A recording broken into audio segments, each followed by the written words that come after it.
Hello bibliophiles, my name is Tanvi Dikshit. Welcome back to my channel. I'm back with yet another book review, and in today's video I'm going to be talking about a book that I have literally seen on every bestsellers bookshelf in every bookstore I've been to in the last 1 year.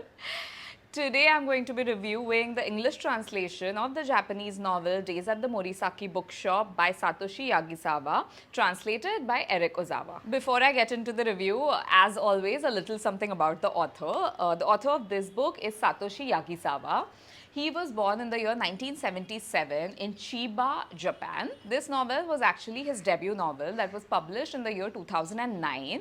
It was finally translated to English in the year 2023, and like I said, since then it has been trending all over. The novel has been translated by writer-translator Eric Ozawa. He was born in Tokyo, raised in the United States. He actually teaches writing at New York University, and he has also done the translation of the sequel to this book, which is called More Days at the Morisaki Bookshop. Coming to the novel, it's just about 150 pages long, a super short, quick and crisp read. You can easily finish it in a day or two. Coming to the plot of the book is actually based on a tiny used bookstore called the Morisaki Bookshop in the Jimbocho neighborhood of Japan. Now, I was delighted to know that this story is actually set in a real existing neighborhood of Tokyo. So, Jimbocho is actually a book district that has over 130 bookstores. Most of them are pre-loved bookstores. This sounds like an absolute dream. I would love to visit this area someday and just walk around, soak in the vibe. The protagonist of this book is a 25-year-old woman named Takako, who has recently gone through a really bad heartbreak.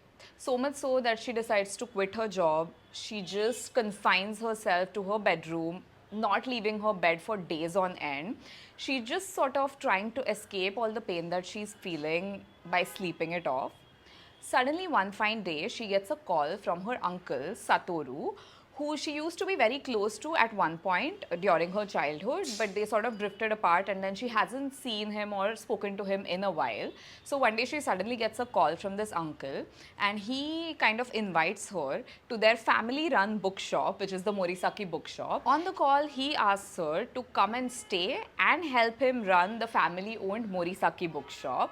She is initially very reluctant about this, but then she grudgingly accepts his offer because since she has quit her job, she has no way to pay her rent and utilities. So she decides that this will be a good money-saving tactic for her. So she decides to go and help him out with the Morisaki Bookshop. So she arrives at the bookstore. She sort of takes up her responsibility as a part-time bookseller. She moves into this tiny little room that's situated on top of the bookstore, and initially she's extremely unhappy. Okay, she's sort of repulsed by the smell of old books, and she's kind of just like whiling away her time, not really happy, just closing herself off from all the emotions. So this one night she's not able to fall asleep, and just looking for something to do, she kind of picks up a book, and that is where the shift happens.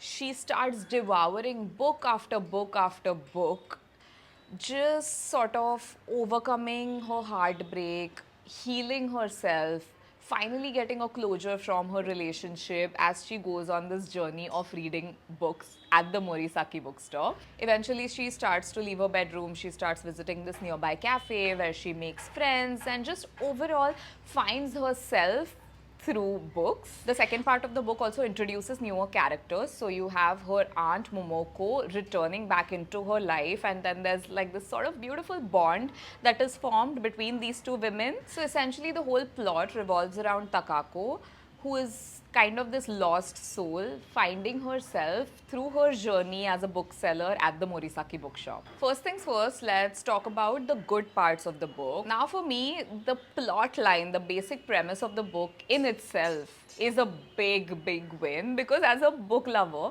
you love to read anything that talks about a bookstore, a bookseller, a reader, right? That's like the coziest, most healing premise for any book lover. So the plot in itself really attracted me. Secondly, the book is very simple, not only in terms of its language, which of course is very simple, but also in terms of its premise. Like, the author doesn't try to complicate the storyline too much, add too many characters. Like, there's just 2-3 main characters, and the book just follows their like sort of emotional journey, which I really enjoyed. It's just clean and simple. Another part that I really loved about the book is when Takako picks up a book for the first time, and this shift that happens in her, the change that kind of reading that book brings about in her life, because I feel like that's so relatable. Like, I have had so many moments in my life when I've picked up a certain book and that book has sort of completely shifted my perspective on certain things in life, and it's very relatable and it's very pleasant to read. Another huge plus is that the book feels so cozy. It's like this really cozy sort of emotion when you imagine how living life must feel like at the Morisaki bookshop in the Jimbocho neighborhood, like with all these pre-loved bookstores and these cozy cafes and all of that description. It just like transports you into this like cozy sort of emotion. It was a feeling very similar to the feeling I had when I was reading Welcome to the Hyunamdong bookshop. I have a whole other review about it, so click here to watch that review as well. Another thing that's great about the book is that the book is also a sort of commentary on the importance of sometimes taking a break and standing still in life before you move on to the next big thing. It also sort of narrates the beauty of finding joy in simple things like a new found friendship or discussing a book over a cup of coffee. So there are these very simple joys that have been described in the book. Coming to the negative points of this book, even though it's such a cozy read, I particularly did not enjoy this book, and I feel so sad saying it because I thought I would enjoy this book so much, but I just did not. There are two primary reasons for it, I feel.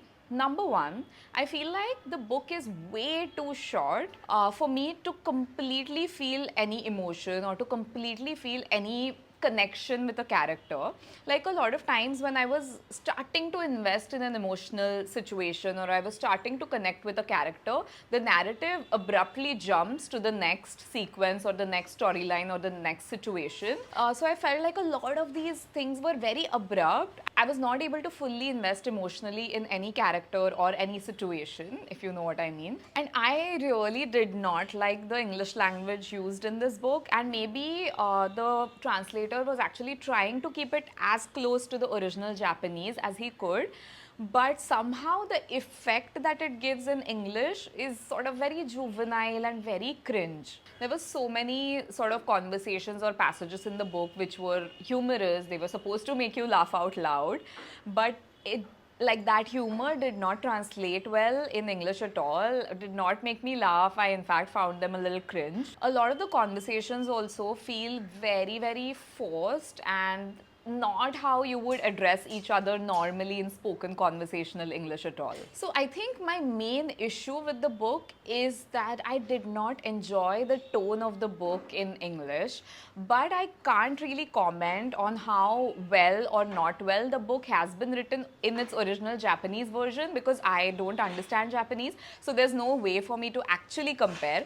So let me just end this by saying that I did not enjoy the English translation of Days at the Morisaki bookshop. Coming to my final verdict on the book, this book sadly gets just a 5 on 10 from me, purely because I could not emotionally connect to any character or any situation fully. And usually I'm this person who connects a lot with characters in a novel. Like, sometimes it takes me days to sort of get over the impact that a character from a book has had on me, but not this time.